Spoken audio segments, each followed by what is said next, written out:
escucharte a ti, César. Vamos a tener a un gobierno de los Estados Unidos que va a presentar a un Genaro García Luna mañana vestido de civil, como lo mencionaba la compañera de Infobae, que eso es una nimiedad, como bien planteaba la doctora Sheinbaum. Aquí lo importante es señalar que es un narcote, ¿no? Bueno, lo van a presentar de civil, le van a dar chance de que dé su último mensaje antes de que le den la muerte civil, que eso es lo que va a hacer. Porque de acuerdo al derecho procesal acá en Estados Unidos, va a tener que ser condenado a cadena perpetua. O sea, el juez Brian Cogan está obligado, de acuerdo a cómo se configuran los delitos de los que lo declararon culpable, está obligado a condenarlo a cadena perpetua. Entonces, el gobierno de Estados Unidos, que va a terminar inmaculado por mucho que haya tenido situaciones ahí también muy, muy cuestionables, lo va a presentar para que se despida del público, para que se despida del pueblo, para que dé su último mensaje antes de que le den la muerte civil, de mandarlo a la cadena perpetua, a esta prisión de máxima seguridad, ADX Florence, en el que no va a poder tener contacto ni siquiera con su celador, ¿no? No pueden hablar ni con los celadores en esta prisión en la que, por cierto, está Joaquín Guzmán Loera. Y pues creo que, en mi opinión, sé qué opinas tú, César, aquí ya se va a cerrar el caso, ¿no? Ya aquí ya se acaba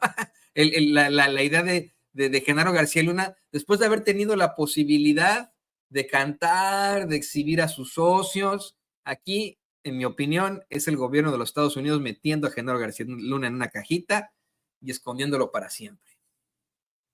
Fíjate, Toño, que no creo que sea lo último. Fíjate, creo que no será lo último que escuchemos de Genaro García Luna, ¿no? Si bien es cierto, se espera que la sentencia sea cadena perpetua, me parece que le están autorizando, ¿no?, la última voluntad al poder él ir vestido, ¿no?, como civil, con un traje, y poder pues dirigirse al juez respecto a la sentencia que va a emitir, ya que fue encontrado culpable. Pero me parece que en su momento tenemos que entender que pues él fue un administrador que el gobierno de los Estados Unidos utilizó para lo que son los grupos criminales en México, ¿no? Y que de alguna forma pues terminaron sirviendo a los intereses que buscaba como un conglomerado de instituciones, el país más poderoso del mundo y que además es el principal consumidor de drogas a nivel mundial, ¿no? Y hay que recordar, como bien lo dice Paco, ¿no? Él lo que hizo en su momento con el AFI y posteriormente siendo secretario de Seguridad Pública Federal, con la Policía Federal, es copiar un esquema como lo que existía anteriormente en la Dirección Federal de Seguridad, en donde realizabas supuestos, ¿no?, operativos con la intención de dar a conocer y manipulabas a medios de comunicación para que vean que se estaba realizando trabajo, como lo que pudimos ver en su momento en el montaje de Israel Vallarta, ¿no? Como ese vimos varios operativos que llevaron a cabo y que obviamente varios periodistas y medios de comunicación se prestaron para hacer ese trabajo. Y que realmente lo que nosotros hemos visto es pues que era ese famoso gatopardismo, ¿no? Hacíamos como que hacíamos mucho, pero en realidad no hacíamos nada. Y este administrador que de alguna forma utilizó el gobierno de los Estados Unidos, pues le sirvió en diferentes lugares, ¿no? Desde el gobierno de Vicente Fox Quesada, posteriormente en el gobierno de Felipe Calderón, pero incluso como un asesor externo durante el gobierno de Enrique Peña Nieto, porque es una realidad también. La mayoría de los personajes que seguían encontrándose en la Policía Federal pues eran personajes ligados a Genaro García Luna. Ese ha sido también a lo mejor uno de los graves problemas que hemos tenido en los últimos años respecto a que se señale que son las autoridades militares las que manejan en muchas ocasiones la seguridad pública del país y que no sean las autoridades civiles, cuando tenemos el problema de que la mayoría de las autoridades civiles están ligadas a Genaro García Luna, ¿no? Incluso el actual secretario de Seguridad Pública,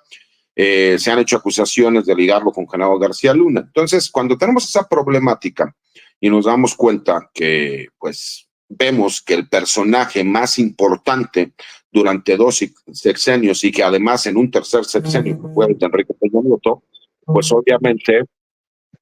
nos demuestra pues, que sí existía forzosamente una relación con los grupos criminales, pero que beneficiaba en su momento a los Estados Unidos. Ya lo escuchamos por parte de esta entrevista que hace la ex embajadora de los Estados Unidos en México, Roberta Jacobson, en donde señala que incluso ellos tenían conocimiento, ¿no?, de estos nexos de Genaro García Luna, pero que les convenía a ellos el utilizarlos, ¿no?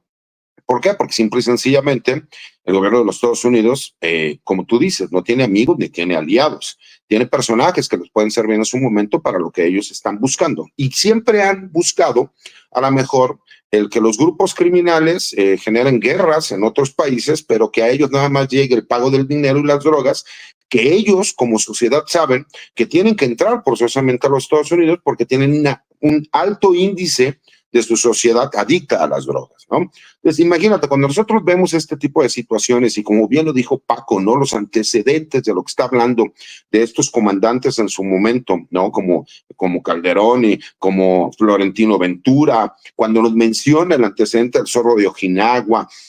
y nosotros entendemos, ¿no?, los que conocemos un poco del tema de cómo se fue conformando el narcotráfico en México, pues te das cuenta que no solo es de familias, también es de personajes que han estado ligándose y que han iniciado carreras desde hace muchísimos años, ¿no? ¿Quién lo diría que Genaro García Luna trabajó en el CISEN, trabajó en el Instituto Nacional de Combate a las Drogas, que ahí fue él obteniendo información, ¿no?, incluso de muchísimos empresarios, políticos, él mismo era el que comandaba varios de estos grupos de delincuentes y posteriormente él realizaba ciertas detenciones, ¿no? Porque ese es el famoso gatopardismo, ¿no? El hacer como que trabajamos mucho, pero para que las cosas sigan igual, nada más que dándole una perspectiva distinta. Entonces, cuando nosotros nos damos cuenta de estas situaciones y que el día de mañana, pues el destino a todos nos alcanza, me parece que se va a sentenciar no solo a Genaro García Luna, también se va a sentenciar la estrategia de seguridad de Vicente Fox y de Felipe Calderón. Y me parece que va a ser la muestra más clara de lo que estamos viviendo al día de hoy, generado por gobiernos anteriores, y que aunque quieran seguir diciendo que supuestamente había nexos del presidente López Obrador porque fue a darle la mano a la mamá del Chapo Guzmán, por tener un gesto con una persona de la tercera edad que le costaba trabajo caminar, pues me parece que no es lo mismo, si me explico, a lo que aquí ya, después de un juicio, que por más que quieran criticar ese juicio, se llegó a una resolución, de acuerdo a las leyes de los Estados Unidos, de que él era culpable, pues veremos una sentencia que, como bien lo dice Toño, seguramente será una sentencia de cadena perpetua, porque el antecedente que tenemos es de Joaquín Guzmán Loera, conocido como el Chapo Guzmán, que se le emitió una sentencia de cadena perpetua. Y la pregunta, ¿no?, más importante, creo yo, sería, ¿cuándo veremos, ¿no?, a aquellos presidentes como Vicente Fox o como Felipe Calderón que paguen por estas omisiones? Porque recordemos que hay delitos de acción, como lo que generó García Luna, y de omisión, porque la responsabilidad que tenía el presidente de la República en estos dos casos, pues ellos eran los comandantes supremos de las Fuerzas Armadas y los encargados del Ejecutivo. Y si Genaro García Luna formaba parte de ese Ejecutivo, pues por supuesto que ellos también son responsables por omisión, mi querido Toño y mi querido Paco. Sí, y yo insisto, se van a tener que quedar así, ¿no? Como que no pasó absolutamente nada, aunque en un futuro podríamos esperar que efectivamente podamos encontrar algún tipo de respuesta, algún tipo de acusación formal en contra de pues, personajes como la señora Hillary Clinton, los encargados de la seguridad en tiempos de Barack Obama y de Felipe Calderón, como Eric Holder, el fiscal, tantos personajes que pues, tendrían que también ser llamados a cuentas por pues estas incidencias en las que habría tenido participación alguien como, pues eso, alguien como Genaro García Luna. Perdimos por ahí la comunicación con César. Le quería preguntar sobre su columna. No sé si hubo un problema con el internet, porque César también publica una columna ahora en La Silla Rota y habla sobre la estrategia en materia de seguridad que debe ir acompañada de resultados. Pero en lo que se reconecta César para hablar de este tema también,